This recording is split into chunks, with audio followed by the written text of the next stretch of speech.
In central Iowa, there are few who haven't been informed, encouraged, or provoked to outright laughter by Van Harden of WHO Radio. It's 8:10. Here we are, Van and Bonnie in the morning. Thursday, the only day we allow cattle in the studio. For 4 hours each weekday, Van and his co-host Bonnie Lucas guide residents of Des Moines and central Iowa to work and keep them informed of everything.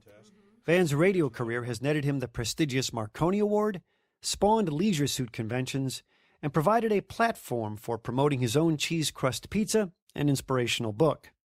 He's even had an ice cream bear the name of him and his co-host, appropriately enough called Van and Bonbon. The life of a morning radio host and program manager is not one that cooperates with good physical health. An alarm that goes off at 3 a.m., a largely sedentary job, food constantly making its way into the studio from everyone, from the Iowa Beef Council to the Iowa pork producers to the local grocery store promoting cookies and cupcakes, all, of course, with samples to rave about on air. As the years went by, the pounds kept going on as well, taking an increasing toll on his energy and productivity. Van made a trip to the doctor and found the root of his problem. At my desk in the afternoon, sometimes I'd fall asleep.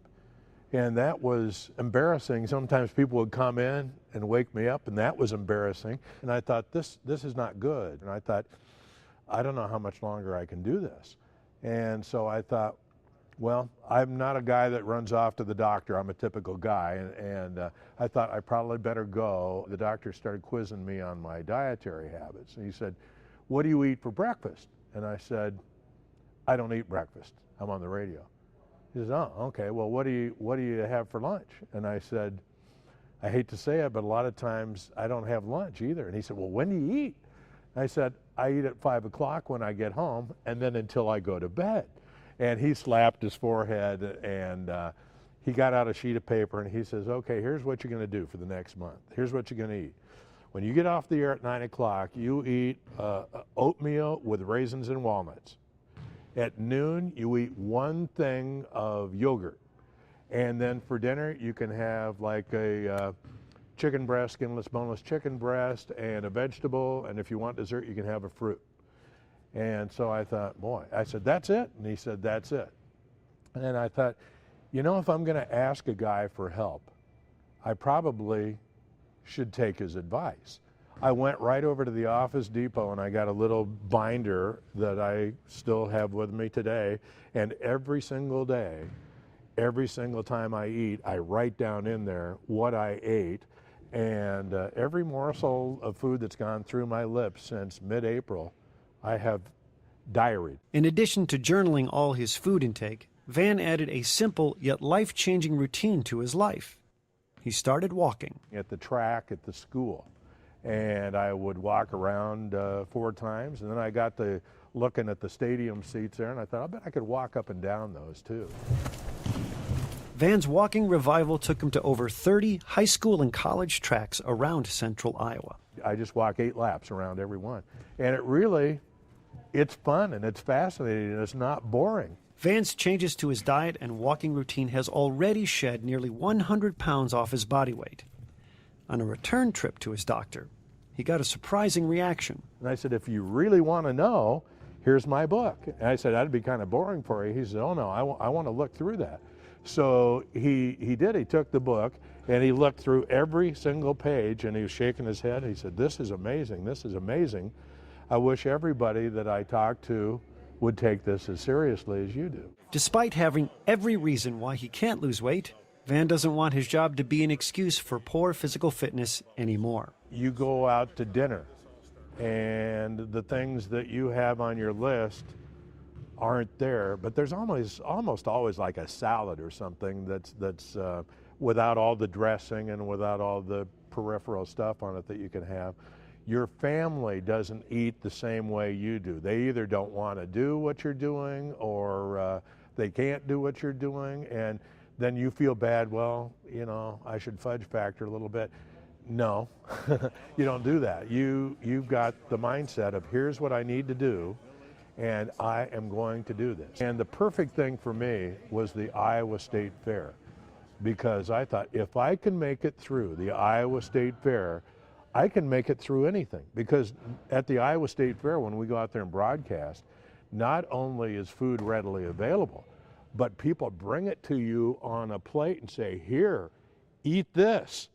And I'm happy to say that the Iowa State Fair this year, I didn't eat one single thing. I bought a couple of bottles of bottled water, and that's the only thing I spent money on out there. As Van's physical transformation gained momentum, people started asking him what his secret for weight loss was and how he was feeling. I didn't fall asleep at my desk anymore. And it still wasn't easy when the alarm clock went off at 3:15 to get up. It wouldn't be for anybody. But it was a lot easier to get my feet on the floor and go to the shower and get going for the day. And I noticed that, and I thought, well, this feels a lot better than it used to feel. One thing I found is that the exercise gets easier too, which there are good and bad sides to that. But I mean, like going up the stairs, it's a lot easier for me to stair step now, because I'm not lifting as much weight up those stairs as I used to. I have people come up to me all the time. They say, Van, with a question mark after it. Some people didn't even recognize me, but said, what are you doing? I want to know.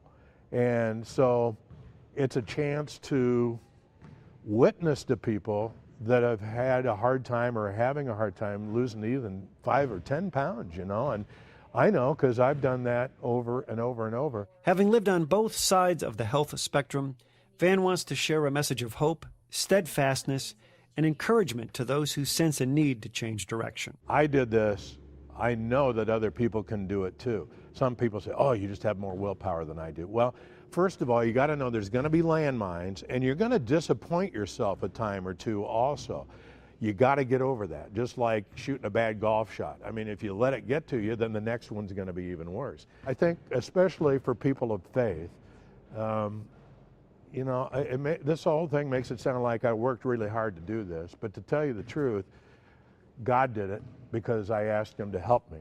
And that doesn't mean you don't have attacks from the other side trying to distract you, but that's more that they want to get you away from God than it is getting you away from your diet. Don't ever base your total joy and happiness on how much you weigh. God created you, and he saved you by his grace. And that's where the real joy comes. I mean, if you're basing your joy on listening to Van Harden and doing what he says, then that will be fleeting. I mean, that may create some happiness. I'm happy I've lost weight, but I'm more joyful because I'm a person of faith, and that will never go away. This body's going to go away. I don't know how many years from now, nobody does, but it will. But for eternity, I think it's better that I've done what I've done, and I would encourage people to do that too. So, if you see Van Harden walking on a track near you, be sure to say hi. But don't bother offering him a corn dog.